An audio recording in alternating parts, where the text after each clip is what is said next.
Assalamualaikum warahmatullahi wabarakatuh. Halo teman-teman, kembali lagi dengan saya Rizka Dania di video saya yang keempat. Kali ini saya akan membahas dan membedah puisi mengenai dengan teori struktural. Puisi kali ini yaitu puisi karya Chairil Anwar mengenai penerimaan. Nah, analisis struktural puisi adalah analisis puisi ke dalam unsur-unsurnya dan fungsinya, bahwa setiap unsur itu mempunyai makna hanya dalam kaitan dengan unsur-unsur lainnya, bahkan juga berdasarkan tempatnya. Nah, jadi apa ini analisis struktural?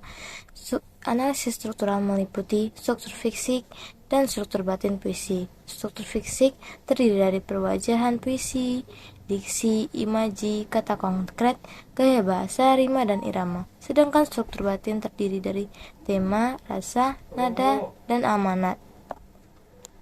Sebelum memulai bedah puisi, mari kita dengar dulu puisinya. Kalau kau mau kuterima, kau kembali dengan sepenuh hati. Aku masih tetap sendiri. Ku tahu kau bukan yang dulu lagi.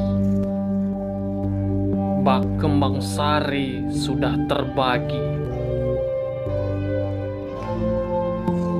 Jangan tunduk, tentang aku dengan berani. Kalau kau mau kuterima, kau kembali.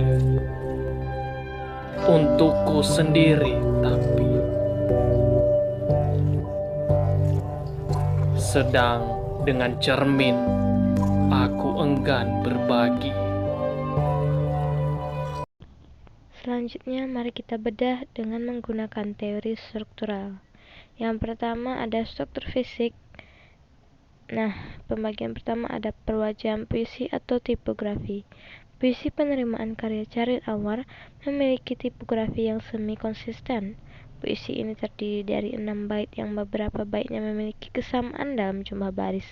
Jumlah baris untuk tiap bait pada puisi ini berpola 2121. Yaitu 2 baris untuk bait ganjil dan 1 baris untuk bait genap. Chairil Anwar pun menulis puisi ini dengan konsisten, yaitu dengan menempatkan huruf kapital pada setiap baris dalam puisi ini.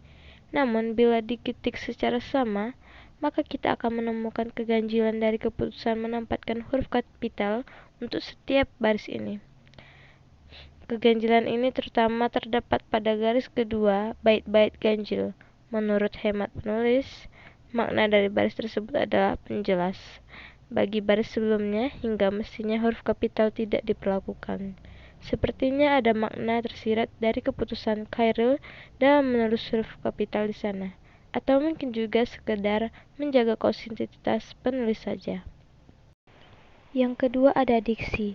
Dalam puisi penerimaan ini, Chairil seperti biasa memilih kata-kata yang sederhana namun indah dan syarat makna.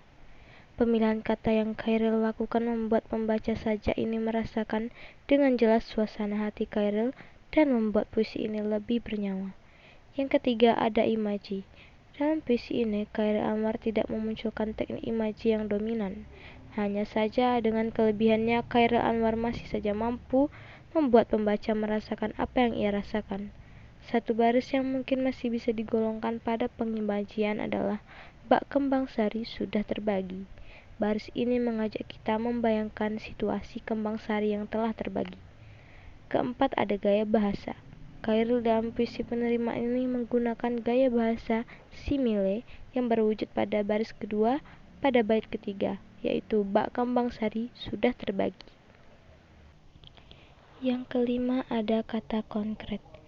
Dalam setiap penulisan puisinya, Chairil Anwar selalu memunculkan kata konkret sebagai ciri khasnya. Begitu pula halnya dengan puisi penerimaan ini. Kata konkret pada puisi ini terwujud dalam baris bak kembang sari sudah terbagi dan sedang dengan cermin aku enggan berbagi.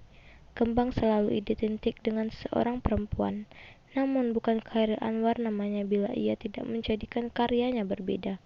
maka ia pun menulis Kembang Sari.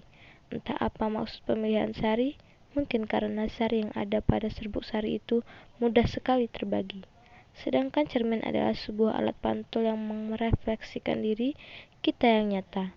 Dalam baris sedang dengan cermin aku enggan berbagi, Khairil menegaskan bahwa dirinya tak mau diduakan bahkan dengan bayangannya sekalipun. Yang keenam ada rima dan irama.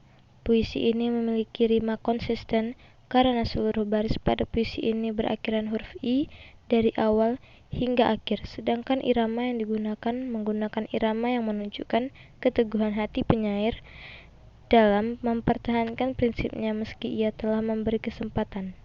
Irama yang dihasilkan terkesan biasa saja, karena susunan kata pada tiap barisnya sendiri tersusun dari kata-kata yang sederhana. Yang kedua ada struktur batin. Yang pertama ada tema. Dalam puisi ini, Khairil mengangkat tema percintaan, yaitu tentang seorang lelaki yang masih memberi harapan pada perempuan yang dulu pernah memiliki hubungan khusus dengannya. Ini tergambar dari bait pertama dan kedua. Sang lelaki menyadari bahwa perempuan yang masih ia beri kesempatan kembali itu sudah tak sendiri lagi. Maka ia ingin perempuan itu memutuskan keputusan yang tegas. Ini tergambar pada lanjutan syairnya. Yang kedua ada rasa. Dalam hal ini penyair merasakan semangat pengharapan dengan sedikit kecemasan bahwa sang mantan kekasih akan berpikir dan menimbang penawarannya dengan matang hingga ia akan kembali padanya. Yang ketiga ada nada. Pada puisi penerimaan ini, Khairil Anwar menuangkan perasaan harap-harap cemas dan ketegasan. Pengharapan yang ia rasakan dikarenakan pada dasarnya ia masih mencintai perempuan yang dimaksud. Logikanya adalah, mana mungkin ia memberikan kesempatan pada perempuan tersebut untuk kembali bila ia tidak mencintainya. Kemudian ketegasan adalah supaya perempuan tersebut memilih dengan tegas untuk kembali padanya atau terus bersama yang lain. Selanjutnya ada amanat. Pesan yang ingin disampaikan oleh Khairil Anwar secara khusus tentu ditujukan kepada sang perempuan, yaitu agar ia mempertimbangkan penawaran Khairil Anwar dan memutuskan dengan tegas keputusan yang akan ia ambil. Dan secara umum, Khairil ingin menggambarkan pada seluruh pembaca bahwa sosok Khairil adalah sosok yang benci pada hal yang setengah-setengah. Khairil ingin mengabarkan pada setiap pembaca sajaknya bahwa dirinya adalah sosok yang tegas dan menyukai ketegasan.